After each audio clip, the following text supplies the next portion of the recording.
தேசிய ஜனநாயக கூட்டணிக்கு நாம் தமிழர் கட்சியும் வர வேண்டும். மாறுபட்ட கொள்கைகள் கொண்ட கட்சிகள் கூட்டணி அமைத்ததற்கு கடந்த காலங்களில் நிறைய உதாரணங்கள் உள்ளன என்று பாஜக மாநில தலைவர் நயினார் நாகேந்திரன் தெரிவித்துள்ளார்.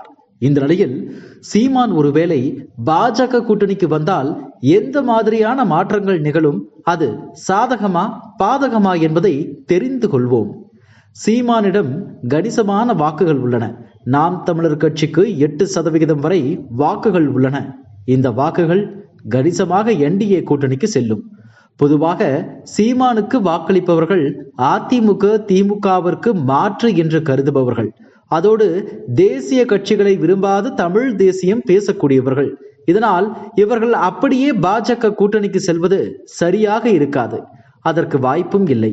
இதனால் 8% அப்படியே பாஜக கூட்டணிக்கு செல்லாது.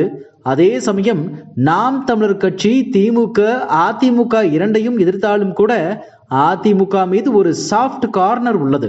இதனால் என்டிஏ கூட்டணி இது ஒரு வகையில் சாதகம்தான். இதனால் பயனடைய போகும் முதல் கட்சி தமிழக வெற்றி கழகம். சீமான் ஒருவேளை பாஜக கூட்டணிக்கு வந்தால் சீமானை மாற்று என்று நினைத்தவர்கள் விஜய் பக்கம் செல்வார்கள். பொதுவாக சீமானுக்கு வாக்களிப்பவர்கள் அதிமுக திமுகவிற்கு மாற்று என்று கருதுபவர்கள். அதோடு தேசிய கட்சிகளை விரும்பாத தமிழ் தேசியம் பேசக்கூடியவர்கள். அதே சீமான் கூட்டணி வைக்க போனால் மக்கள் விஜய் பக்கம் போகும் வாய்ப்புகள் உள்ளன. திமுகவை கண்டிப்பாக இந்த கூட்டணி பாதிக்கும். ஏனென்றால் சட்டசபை தேர்தல் லோக்சபா தேர்தலில் அதிமுக திமுக வெற்றி இடையிலான வாக்கு வேறுபாடு நாம் தமிழர் பாஜக வாக்குகள் மட்டும்தான்.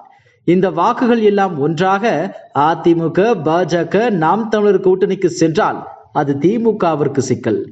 அதாவது குறைந்த வாக்குகள் வேறுபாட்டில் திமுக வென்ற தொகுதிகளை திமுக இழக்கும் அபாயம் உள்ளது. பொதுவாக திமுக அதிமுக இடையிலான வெற்றி வேறுபாடு 2-3% தான். இப்போது நாம் தமிழர் இந்த கூட்டணிக்கு வந்தால் அதில் பெரிய பாதிப்பு ஏற்படும். திமுகவிற்கு சிக்கலாக மாறும். அதிமுக பாஜக கூட்டணியில் சீமானை எழுப்பதற்கான முயற்சிகள் தீவிரமாக நடந்து கொண்டிருக்கிறதாம். பாஜகவின் ஒரு லாபி இதற்கான முயற்சிகளை தீவிரமாக மேற்கொண்டு வருகிறதாம்.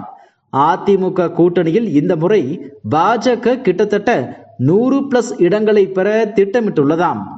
அதாவது 100+ இடங்களை பெற்றுவிட்டு அதில் சிலவற்றை தனது கூட்டணி கட்சிகளுக்கு பிரித்து கொடுக்க முடிவு செய்துள்ளார்களாம்.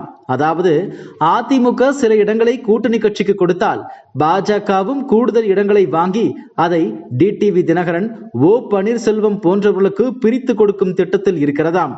அதாவது கூட்டணியிலேயே உள்கூட்டணி கொண்டு வர திட்டமிட்டுள்ளதாக கூறப்படுகிறது. இதன் மூலம் எடப்பாடியிடம் தினகரன் ஓ பன்னீர்செல்வத்தை சேருங்கள் என்ற கோரிக்கையை பாஜக வைக்க வேண்டியது இருக்காது. தேமுதிக பாமக புதிய தமிழகம் தொடங்கி இன்னும் சில உதிரி கட்சிகள் என்று பெரிய கூட்டணி லிஸ்ட் அமித்ஷா கையில் உள்ளதாம். இந்த லிஸ்டில் நாம் தமிழர் பெயரும் உள்ளது என்கிறார்கள் விவரம் அறிந்தவர்கள். இவர்களுடன் நாம் கூட்டணியை உறுதி செய்ய வேண்டும். அதற்கான பணிகளை நாங்கள் செய்கிறோம். இவர்கள் யாருடனும் மோதல் மட்டும் வராமல் பார்த்து கொள்ளுங்கள் என்று அமித்ஷா கட்சி வட்டாரங்களில் கூறியுள்ளதாக தெரிகிறது. என்ன நடக்கப் போகிறது என்பதை பொறுத்திருந்து பார்க்கலாம். இதுபோன்ற செய்திகளை மேலும் தெரிந்து கொள்ள எங்களது யூடியூப், ஃபேஸ்புக் மற்றும் ட்விட்டர் ஆப்களை சப்ஸ்கிரைப் செய்யவும்.